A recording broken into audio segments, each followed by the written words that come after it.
Hello வணக்கம், நான் உங்கள் உஷா பாலா. இந்த வீடியோவில் என்ன பார்க்க போகிறோம் அப்படின்னா, ஆக்சுவலாக நேற்று குரூப் 2 எக்ஸாம் நடந்தது, ஓகேங்களா. ஸோ நேற்றுலேருந்து அடுத்த டிஎன்பிஎஸ்சி ஏக்கு ப்ரிப்பேர் பண்ணுறோம் அப்படின்னு சொல்லி நிறைய என்கொயரிஸ் வந்து நான் இப்போ வரைக்கும் கெட் பண்ணிகிட்டு இருக்கிறேன். ஸோ ஓவராலாக ஒரு வீடியோ மூலமாக நம்ம எக்ஸ்பிளைன் பண்ணிடலாம் அப்படின்ட்டு தான். ஸோ நீங்கள் நேற்று எக்ஸாம் கம்ப்ளீட் பண்ணிவிட்டு இன்னையிலேருந்து நீங்கள் ப்ரிப்பரேஷன் ஸ்டார்ட் பண்ணுறீங்க அப்படின்னா உங்களுக்கான வீடியோ தான் இது, ஓகேங்களா. ஸோ ஃபஸ்ட்டு திங் வந்து என்கொயரிஸில் என்ன கேட்டிருந்தீங்கன்னா, மேம் இந்த 3 வீக்ஸில் வந்து டிஎன்பிஎஸ்சி ஏஇ போர்ஷனை என்னால் கம்ப்ளீட் பண்ண முடியுமா, போத் இசிஇ அண்ட் ட்ரிபிள்இ. தென் அதே மாதிரி உங்களோட சைடில் நீங்கள் கொடுக்கக்கூடியதெல்லாம் என்ன அப்படிங்கிற மாதிரி கேட்டிருந்தீங்க. கொஞ்சம் ஸ்டூடெண்ட்ஸ் மெட்டீரியல் டெஸ்ட் பேட்ச்க்கு ஜாயின் பண்ணிட்டு இருக்கீங்க, ஓகேவா.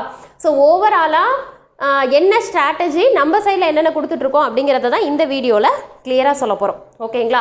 ஸோ இப்போ ஃபஸ்ட்டு திங் வந்து என்ன அப்படின்னா, நிறைய ஸ்டூடெண்ட்ஸ் கேட்டது, மேம் 3 வீக்ஸில் போர்ஷன்ஸ் கம்ப்ளீட் பண்ண முடியுமா அப்படின்னு கேட்டிருந்தீங்க. ஆக்சுவலாக ஒரு ஒரு ஒரு ஆஸ்பிரண்ட் அப்படின்னா அவங்க எப்படி ப்ரிப்பேர் பண்ணுவாங்க அப்படின்னா, இப்போ 8 hours படிக்கிறாங்க அப்படின்னா டிபார்ட்மெண்ட் பேப்பரும் படிப்பாங்க. இப்போ 5 hours டிபார்ட்மெண்ட் பேப்பர் படிக்கிறாங்க அப்படின்னா 3 hours வந்து நான் டெக்னிக்கல் பேப்பரும் படிக்கணும், ஓகேங்களா. அந்த ஸ்ட்ராட்டஜியில் போனால் தான் நம்ம கண்டிப்பாக வந்து என்ன அப்படின்னா ஒரு நல்ல கட் ஆஃப் வந்து ரீச் பண்ண முடியும், ஓகேவா. பட் உங்களுக்கு என்ன ஒரு ப்ளஸ் இருக்குது அப்படின்னா, இப்போது நீங்கள் அதாவது நேற்று குரூப் 2 எக்ஸாம் அதாவது இன்க்ளூடிங் ரிவிஷன் எல்லாமே பண்ணி பக்காவாக சக்ஸஸ்ஃபுல்லாக கம்ப்ளீட் பண்ணியிருப்பீங்க, ஓகேவா. அப்போ உங்களோட டார்கெட் என்னவா மட்டும் இருக்கும் அப்படின்னா, டிபார்ட்மெண்ட் பேப்பரை மட்டும் ஷார்ட் அண்ட் ஸ்வீட்டாக எப்படி கம்ப்ளீட் பண்ணுறது அப்படிங்கிறது தான் உங்களோட ஒன் அண்ட் ஒன்லி டார்கெட்டாக இருக்கும், ஓகேவா. ஸோ நீங்கள் நான் டெக்னிக்கலை வந்து என்ன அப்படின்னா டெக்னிக்கல் பேப்பர் முடிச்சதுக்கப்புறம் கூட நீங்கள் என்ன பண்ணிக்கலாம், அந்த 1 வீக்கில் இப்போ படித்ததை ஒரு கிளான்ஸ் ரிவைஸ் பண்ணிவிட்டு கூட எழுதிக்கலாம். ஸோ உங்களுக்குரிய ப்ளஸ் என்ன, அட்வான்டேஜ் என்ன அப்படின்னா, one and only you have to concentrate in department paper, ஓகேங்களா. அந்த விதத்தில் நீங்கள் என்ன அப்படின்னா லீடிங்கில் இருக்கிறீங்க, ஓகே மேம். செகண்ட் திங் என்னென்னா 3 வீக்ஸில் கம்ப்ளீட் பண்ண முடியுமா அப்படின்னு கேட்டிங்கன்னா, அதாவது இன்றைக்கி நீங்கள் ஸ்ட்ராட்டஜியை ஸ்டார்ட் பண்ணிங்கன்னா கூட கண்டிப்பாக கம்ப்ளீட் பண்ண முடியும், ஓகே. எப்படி மேம் அப்படின்னு கேட்டிங்கன்னா, ஆக்சுவலாக பார்த்தீங்கன்னா ஒரு யூனிட்க்கு 4 days எடுத்துக்கோங்க, ஓகேவா. நீங்கள் ஆல்ரெடி ப்ரிப்பேர் பண்ணுற ஸ்டூடெண்ட்ஸாக இருந்தாலும் சரி, இல்லை மேம் நான் இப்போ தான் நியூவாக ஸ்டார்ட் பண்ண போகிறேன் ஏஇக்கு, ஸோ எழுதி பார்க்கலாம், ஏன்னா ஆல்ரெடி நான் டெக்னிக்கல் நான் பக்காவாக ரொம்பவே கம்ப்ளீட் பண்ணிவிட்டு அதிகமாகவே கம்ப்ளீட் பண்ணிட்டேன். ஸோ இந்த டிபார்ட்மெண்ட் பேப்பரும் அது அப்படி தான் சொல்லி கேட்குறீங்க, டிபார்ட்மெண்ட் பேப்பர் மட்டும் எப்படி கம்ப்ளீட் பண்ணுறதுன்னு சொல்லுங்கள் அப்படின்ட்டு. ஸோ அப்போ என்னென்னா மெயின் டார்கெட் வந்து 10 units நீ கம்பல்சரி முடிச்சிருக்கணும், ஆல்ரெடி நான் சொன்னது தான், ஓகேவா. ஸோ ஒரு யூனிட்டை நல்லா 3 weeks ஃபுல்லாக பார்த்துட்டு ரிமைனிங் இருக்கிறதெல்லாம் பார்க்காம போயிட்டனாலும் சஃபர் ஆகிறது நீங்கள் தான். ஸோ அதனால் என்ன பண்ணுங்கள் அப்படின்னா, டார்கெட்டை ஃபஸ்ட்டு எப்படி ஃபிக்ஸ் பண்ணுங்கள் அப்படின்னா, டோட்டலாக 10 units கவர் பண்ணுற மாதிரி பாருங்கள். அப்போ அதுக்கு நீங்கள் எடுத்துக்கக்கூடியது பார்த்தீங்க அப்படின்னா ஒரு சப்ஜெக்ட்டுக்கு 4 days, ஓகேங்களா. ஸோ 4 days கூட இல்லை, 3 daysல வந்து என்ன அப்படின்னா ஒரு யூனிட், ஓகேவா. அந்த 3 daysக்குள்ளே நீ என்ன ஒரு யூனிட் முடிக்கிறியோ, ஸோ 2.5 days வந்து நீ படிக்கணும், அந்த யூனிட்டில் இருக்கக்கூடிய கண்டென்ட் எல்லாமே படித்து கிளியர் பண்ணிவிட்டு தென் அதுக்கப்புறம் அந்த லாஸ்ட் ஹாஃப் டேயில் அந்த 2 daysல என்னென்ன பண்ணியோ அதை வந்து ரிவிஷன் பண்ணுற மாதிரி வச்சுக்கணும். ஸோ இந்த மாதிரி போனீங்க அப்படின்னா கண்டிப்பாக நீங்கள் என்ன பண்ணிடலாம்னா எக்ஸாமுக்கு முன்னாடி டோட்டலாக 10 units கவர் பண்ணிடலாம், ஓகேவா. அதுக்கப்புறம் ஒரு லாஸ்ட் 3 days வச்சுட்டு நீங்கள் என்ன அப்படின்னா படித்தது எல்லாமே ரிவிஷன் பண்ணுற மாதிரி பார்த்துக்கோங்க, ஓகேவா. மேம் என்னால் அந்த 3 daysல ஒரு யூனிட்டை 100% கம்ப்ளீட் பண்ண முடியுமா அப்படின்னா அது உங்களோட கையில் தான் இருக்குது. ரீசன் என்ன அப்படின்னா, சில பேர் வந்து என்ன அப்படின்னா ஈஸியாக படித்து கம்ப்ளீட் பண்ணிடுவீங்க, சில பேருக்கு வந்து நிறைய டைம் எடுக்கும். சொல்லப்போனால் டெக்னிக்கல் பேப்பருக்கு உண்மையாகவே நிறைய டைம் எடுக்கும். அதாவது இப்போ தான் நியூவாக நீங்கள் ஸ்டார்ட் பண்ணுறீங்க அப்படின்னா கண்டிப்பாக டைம் எடுக்கும். பட் என்ன ஆகிடக்கூடாது அப்படின்னா டவுன் ஆகிடக்கூடாது. ஸோ உனக்கு என்னென்னா இந்த 3 daysல உன்னால் 60% மட்டும் தான் கம்ப்ளீட் பண்ண முடியுதுன்னா இட்ஸ் ஓகே, ஓகேவா.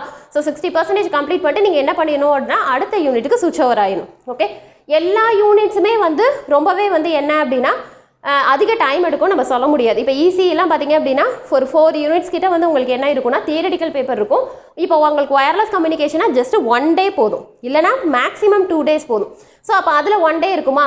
ஸோ இதில் எதெல்லாம் லேகிங்கில் வச்சுருக்கீங்களோ, எதெல்லாம் இன்கம்ப்ளீட்டாக வச்சுருக்கீங்களோ அதெல்லாம் ஃபில் பண்ணிக்கணும். ஸோ அப்போ இனி என்ன பண்ணணும் அப்படின்னா நேற்றுக்குள்ளே நீங்கள் ஷெடியூல் போட்டிருக்கணும், இன்றைக்கெல்லாம் ப்ரிப்பேர் பண்ண ஆரம்பிக்கணும், ஓகேவா. ஸோ நீங்கள் இந்த படிக்கிறதுக்கெலாம் ஸ்ட்ராட்டஜி சொல்லணும் உங்களுக்கு தேவையில்லை. ஆல்ரெடி குரூப் 2 எக்ஸாமுக்கு பக்காவாக ப்ரிப்பேர் பண்ணி ரிவிஷனோட பண்ணிட்டு தான் நீங்கள் போய் எக்ஸாமே எழுதியிருப்பீங்க, ஓகேங்களா. ஸோ அதனால் இந்த ஷெடியூல் போடுறது, படிக்கிறது, டைம் கீப்பப் பண்ணுறது இதெல்லாம் உங்களுக்கு புதுசாக சொல்லணுங்கிறது கிடையாது. நீங்கள் ஆல்ரெடி ஃபாலோ பண்ணியிருப்பீங்க. என்ன ஒன்று, அங்கே நான் டெக்னிக்கல் பேப்பர்ஸ் படிச்சிருப்பீங்க, இங்கே டெக்னிக்கல் படிக்க போகிறீங்க, அவ்வளோதான், ஓகேங்களா. ஸோ பிளான் பண்ணிக்கோங்க. ஒரு யூனிட்டுக்கு 3 days வச்சு ஃபஸ்ட்டு டோட்டலாக 10 units கவர் பண்ணுற மாதிரி பாருங்கள். அதுக்கு அடுத்தது கண்டிப்பாக ரிவிஷன் பண்ணுங்கம்மா, ஓகேவா.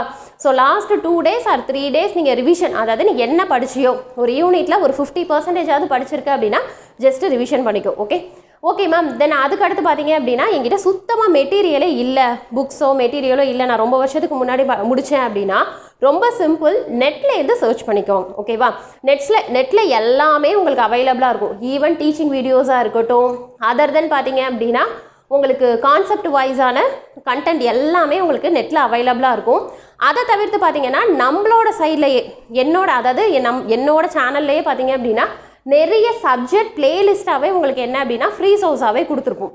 ஓகேவா? இன்றைக்கி மார்னிங் எனக்கு மெசேஜ் பண்ண ஸ்டூடெண்ட்ஸுக்கு டிஃபால்ட்டாக நானே என்ன பண்ணேன் அப்படின்னா இதெல்லாம் இந்த சப்ஜெக்ட்லாம் இப்போ பார்த்தீங்கன்னா கண்ட்ரோல் சிஸ்டமு, இஎம்எஃப் இதெல்லாமே நம்மக்கிட்ட சோர்ஸஸ் வந்து அவைலபிளாக இருக்குதுன்னு சொல்லி பிளேலிஸ்ட்டாகவே அனுப்பிச்சிருப்பேன். பிளேலிஸ்ட் அப்படின்னா உங்களுக்கு அதில் 10 வீடியோஸ் 15 வீடியோஸ் கிட்ட இருக்கும். ஓகேவா? இது யாருக்கு அப்படின்னா சோர்ஸே என்கிட்ட எதுவுமே இல்லையே மேம் அப்படிங்கிற ஸ்டூடெண்ட்ஸுக்கு. ஓகேங்களா? இப்போ நான் ஜென்ரலாக சொல்லிட்டு இருக்கிறேம்மா, இசி அண்ட் ட்ரிபிள் 2 டிபார்ட்மெண்ட்டுக்குமே நான் காமனாக சொல்லிட்டு இருக்கிறேன். ஓகேங்களா? ஸோ அதனால் நீங்கள் போர்ஷன்ஸ் கவர் பண்ணணும். ஓகேங்களா? அதில் இருக்கக்கூடிய சிலபஸில் இருக்கக்கூடிய டாப்பிக்கை கவர் பண்ணணும் அப்படிங்கிற பட்சத்துக்கு நீங்கள் என்ன பண்ணிக்கோங்க அப்படின்னா மெட்டீரியல் இல்லாத பட்சத்துக்கு நெட்லேருந்து கோத்ரூ பண்ணுற மாதிரி பார்த்துக்கோங்க. ஓகேங்களா? அட்லீஸ்ட் அந்த டாப்பிக்கில் என்ன சொல்ல வராங்க, ஏன் அப்படின்னா உங்களுக்கு அந்த ஒரு யூனிட்டில் 20 கொஷின்ஸ் கேட்குறாங்க அப்படின்னா 10லேருந்து 12 கொஷின்ஸ் கிட்ட என்ன கேட்டுருவாங்க அப்படின்னா பேசிக் டெஃபினேஷனு, பேசிக் ஃபார்முலாஸு, அந்த ஃபார்முலாஸை சப்ஸ்டியூட் பண்ணி ஆன்சர், அதாவது அந்த ஃபார்முலாஸே சப்ஸ்டியூட் பண்ணி கிவன் டேட்டாஸை சப்ஸ்டியூட் பண்ணி ஆன்சர் கொண்டு வர மாதிரியே உங்களுக்கு கிட்டத்தட்ட 12 கொஷின்ஸ் கிட்ட கேட்டுருவாங்க. ரிமைனிங் இருக்கக்கூடிய கொஷின்ஸ் தான் பார்த்தீங்க அப்படின்னா கொஞ்சம் உள்ள இன்டெப்த்தாக கொஷின் கேட்டிருப்பாங்க. ஓகேவா? ஸோ 20க்கு உன்னால் 12 கொஷின்ஸ் வந்து நீ 60% கவர் பண்ணியிருந்த அப்படின்னாலே உன்னால் என்ன பண்ண முடியும், 12 கொஷின்ஸ் கிட்ட அட்டன் பண்ண முடியும்.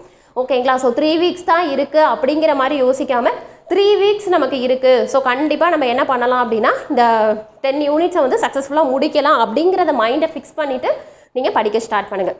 ஓகேவா? ஸோ நம்மளோட சைட் பார்த்தீங்க அப்படின்னா நம்மக்கிட்ட இருக்கக்கூடிய ஃப்ரீ சோர்ஸஸ் எல்லாமே உங்களுக்கு பிளேலிஸ்ட்டாக கொடுத்துட்றேன். இதை தவிர்த்து பார்த்தீங்க அப்படின்னா இசி அண்ட் ட்ரிபிள் இசிக்கு அப்படின்னா நமக்கு வீடியோஸ், டீச்சிங் வீடியோஸ், அதாவது ஒவ்வொரு யூனிட்டுக்குமான டீச்சிங் வீடியோஸ், அதாவது என்ன அப்படின்னா கிளாஸஸாக எடுத்துருப்போம். ஓகேங்களா? அதுவும் கொடுத்துட்ருக்குறோம். தென் அதை தவிர்த்து பார்த்தீங்கன்னா டெஸ்ட் பேட்ச் வந்து உங்களுக்கு கொஷின்ஸாக கொடுப்போம். அதாவது ஒரு யூனிட்க்கு மட்டுமே 200 கொஷின்ஸ்னு கவர் ஆகும். ஸோ 4 செட் ஆஃப் கொஷின்ஸ், ஒரு யூனிட்டுக்கு 4 set of questions, then last எண்டில் வந்து நீங்கள் 2 மார்க் டெஸ்ட் எழுதுகிற மாதிரி இருக்கும். ஓகேங்களா? ஸோ அப்போ அந்த 4 செட் ஆஃப் கொஷின்ஸுக்கு வந்து பார்த்தீங்க அப்படின்னா எக்ஸ்ப்ளனேஷன் வீடியோஸ் வந்து கொடுத்துட்ருக்குறோம். இது வந்து ஈஸிக்கு. தென் அதுக்கப்புறம் பார்த்தீங்கன்னா மெட்டீரியல் எதுவுமே நம்ம ஈஸிக்குன்னு பார்த்தீங்கன்னா 3 சப்ஜெக்ட்ஸ்க்கு தான் கொடுத்துட்ருக்கோம். Digital image processing, wireless communication, data networks. ஆக்சுவலாக இந்த 3 யூனிட் வந்து நீங்கள் ஏஇக்கு மட்டும் தான் ப்ரிப்பேர் பண்ணுற மாதிரி இருக்கும். அதனால் சோர்ஸ் உங்களுக்கு எங்கேயுமே கிடைக்காது. ஸோ அதனால் நான் உங்களுக்கு இந்த 3 சப்ஜெக்ட்ஸுக்கு மட்டும் இப்போ ரெடி பண்ணி கொடுத்துருக்குறேன். ஸோ ஈஸிக்கு இதெல்லாம் கொடுத்துட்ருக்குறோம். ஓகேங்களா? டெஸ்ட் பேட்ச், டீச்சிங் வீடியோஸு, தென் அதுக்கு அடுத்தது அந்த 3 யூனிட் மெட்டீரியல். ட்ரிபிள் இக்கு பார்த்தீங்க அப்படின்னா உங்களுக்கு மெட்டீரியல்ஸ் மோஸ்ட் ப்ராபப்ளி உங்களுக்கு 90% ஆஃப் மெட்டீரியல் சாஃப்ட் காப்பி கொடுத்துட்ருக்குறோம். அதோட சேர்த்து டெஸ்ட் பேட்சும் கண்டக்ட் பண்ணிகிட்ருக்குறோம். பட் டெஸ்ட் பேட்சில் வந்து ஈஸிக்கு எக்ஸ்ப்ளனேஷன் வீடியோஸாக கொடுத்துட்ருக்கோம். பட் ட்ரிபிள் இக்கு வந்து பார்த்தீங்க அப்படின்னா சொல்யூஷன் பிடிஎஃபாக கொடுத்துட்ருக்குறோம். ஓகேங்களா? ஸோ இது எல்லாமே வந்து என்ன அப்படின்னா நம்ம ஸ்டார்டிங்லேயே ஆரம்பிச்சாது. ஏஇ நோட்டிஃபிகேஷன் வந்ததுலேருந்தே நம்ம, ஏன்னா நோட்டிஃபிகேஷனே நமக்கு ரொம்பவே ஷார்ட் பீரியட் 2.5 month தான் இருந்தது. ஸோ நம்ம ஸ்டார்டிங்லேயே ஜாயின் பண்ணிட்டோம். பட் நீங்கள் ஜாயின் பண்ணுறீங்க அப்படின்னா நீங்கள் இப்போ சொல்கிறல்ல இந்த ஒவ்வொரு யூனிட்டையும் 3 daysல கம்ப்ளீட் பண்ணணும். ஸோ அப்போ என்ன அப்படின்னா மெட்டீரியலாக இருக்கட்டும், டெஸ்ட் பேட்சாக இருக்கட்டும், நீங்கள் கெட் பண்ணிவிட்டு என்ன அப்படின்னா அந்த ஒவ்வொரு யூனிட்டையும் 3 daysக்குள்ளே கம்ப்ளீட் பண்ணுற மாதிரி பாருங்கள். ஓகேங்களா? இதை தவிர்த்து உங்களுக்கு வேறு ஏதாவது டவுட் இருக்குது அப்படின்னா என்னோட சேனல் நம்பர் 8015037093 அப்படிங்கிற நம்பருக்கு வாட்ஸ்அப் பண்ணுங்கள். தேங்க்யூ.